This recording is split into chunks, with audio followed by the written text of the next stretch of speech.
Mesdames et messieurs, chers et chers collègues, je suis très heureuse de vous accueillir aujourd'hui à l'École nationale des chartes pour les 4e rencontres du LABEX Aztec qui sont consacrées donc à la présentation des programmes, des publications et à des portraits de jeunes chercheurs.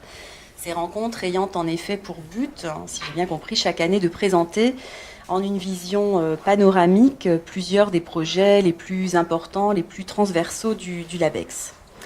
Je me félicite que la rencontre puisse se tenir ici à l'école, dans la mesure où le centre Jean Mabillon, qui est le laboratoire de recherche de l'école, est membre d'Aztec depuis l'origine de la structure.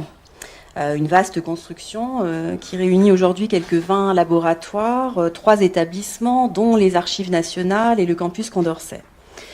Et j'observe avec beaucoup d'intérêt que le LABEX Aztec nous permet à la fois de retrouver autour de projets communs un certain nombre de partenaires qui sont les nôtres au sein de la communauté d'établissements et d'universités PSL, Paris Sciences Lettres, donc nos amis de l'école pratique des hautes études, de l'école des hautes études en sciences sociales ou de l'école normale supérieure, mais aussi de continuer en dehors de la commune, de continuer à alimenter et à nouer des partenariats scientifiques avec d'autres institutions, d'autres universités, d'autres laboratoires, des partenariats qui fonctionnent aussi depuis longtemps, fonctionnent bien, donnent toute satisfaction.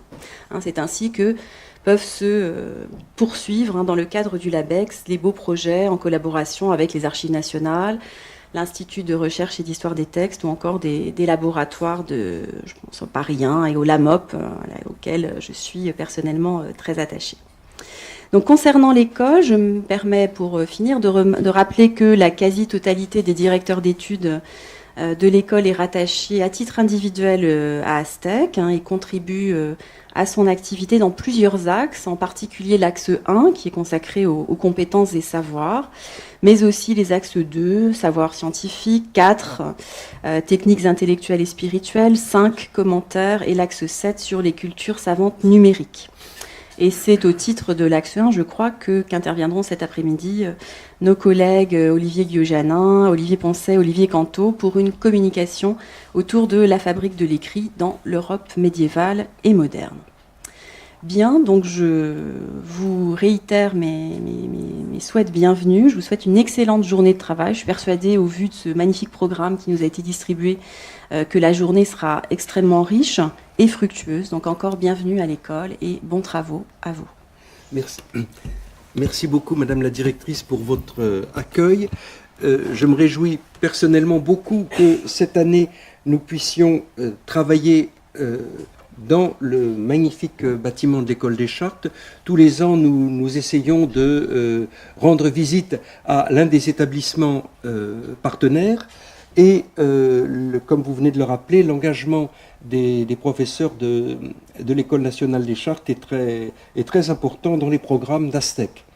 Alors, le LABEX, je ne rappellerai pas la structure, je rappellerai simplement que son histoire est très particulière, puisque dans la configuration actuelle, il a été pensé, conçu à l'époque où s'élaborait le programme d'Impress aujourd'hui disparu, qui était le presse ESAM, et en dépit de ces soubresauts, la communauté des chercheurs, des enseignants-chercheurs du LABEX a manifesté très fermement, il y a déjà 2 ans, septembre 2015, la volonté de continuer à travailler ensemble, ce qui a permis, comme le rappelait Madame Boubénitchek, de maintenir des partenariats avec des établissements, entre établissements qui se trouvent à présent dans des communes différentes. C'est une circonstance tout à fait particulière dans le paysage universitaire français.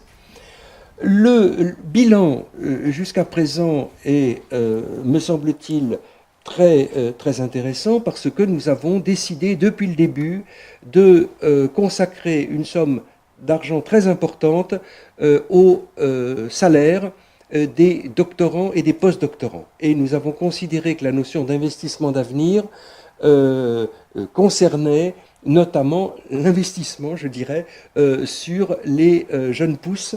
Et cela ne nous a pas été reproché, et c'est un point positif qui a été à plusieurs reprises relevé.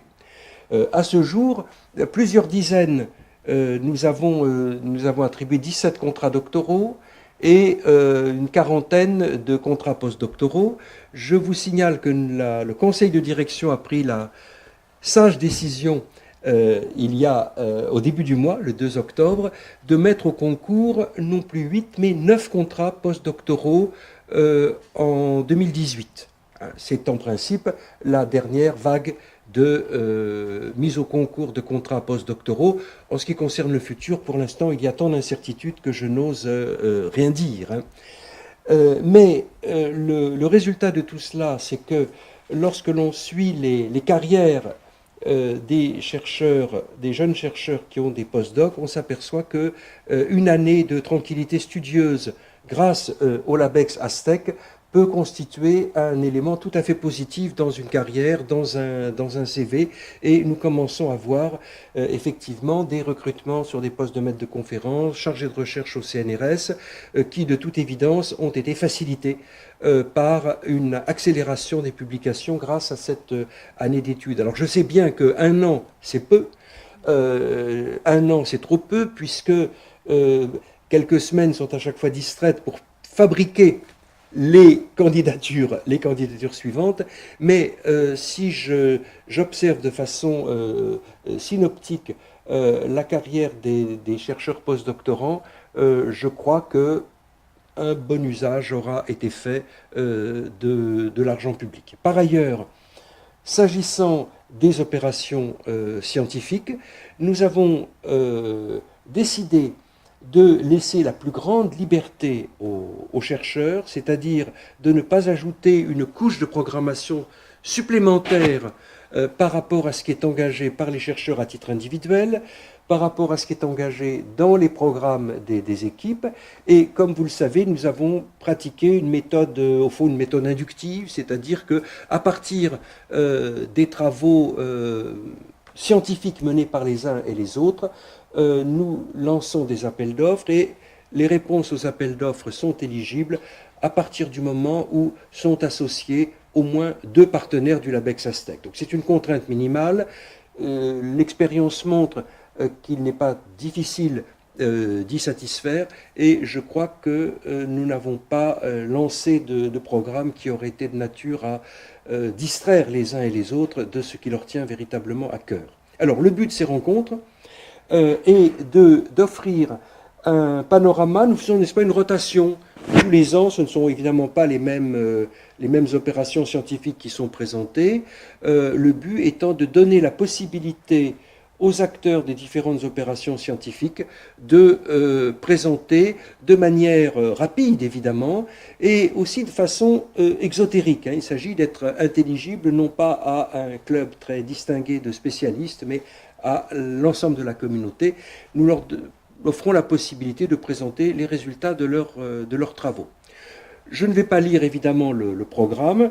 Le plan du programme n'est pas d'une originalité absolue, c'est-à-dire que j'ai plus ou moins suivi un plan chronologique, si vous voulez. En gros, on part des études sur l'Antiquité, le Moyen-Âge, période moderne, le contemporain, en essayant de manifester la pluralité des méthodes et fondamentalement ce qui est une des idées directrices d'Aztec, la rencontre, disons, des humanités au sens de sciences de l'érudition et des recherches qui relèvent plus directement peut-être des sciences sociales, bien que la frontière entre les unes et les autres ne soit pas toujours, à mes yeux, d'une parfaite clarté. Voilà.